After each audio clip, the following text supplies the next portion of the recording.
ऐली हो। करनी गई लागे का पैली हो। चलते चलते कहाँ ऐली हो।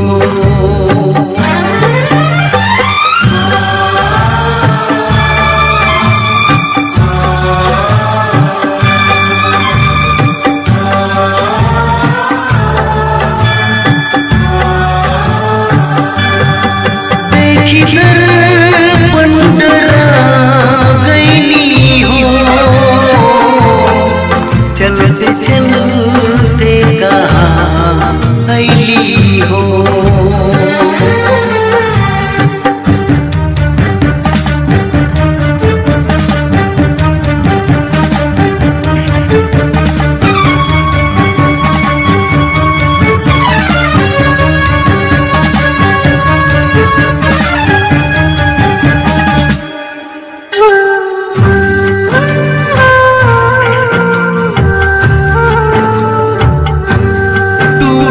सपना और मन के भरम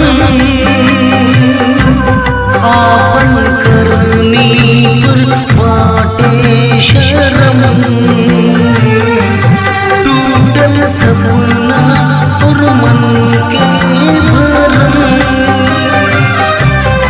आपन करनी पर बाटे शरम। आपन करनी पर बाटे शरम।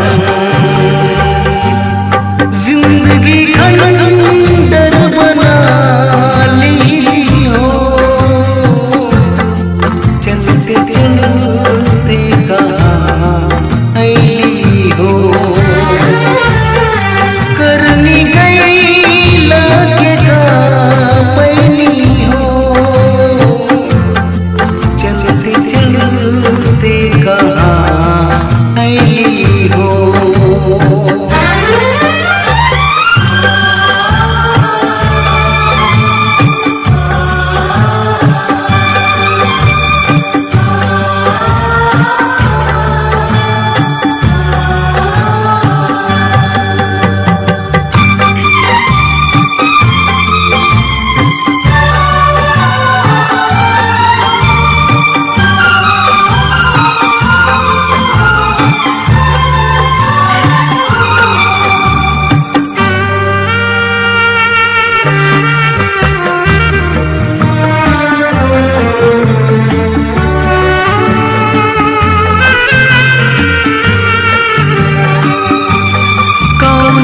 रस्ता पर चलनी जहाँ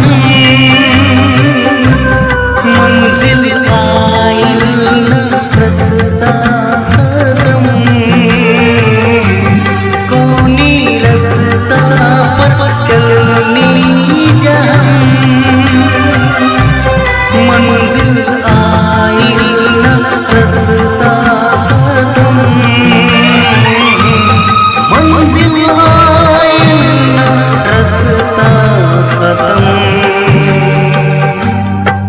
अब शिकायत भी कैसे करी। आपसे धोखा खा गई हो। करनी गई लागे का पैली हो। चलते चलते कहाँ ऐली हो।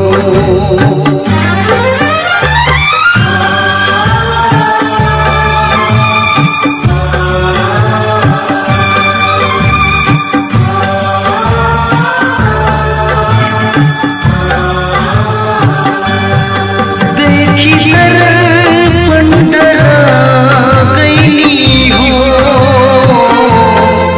चलते चलते कहाँ ऐली हो।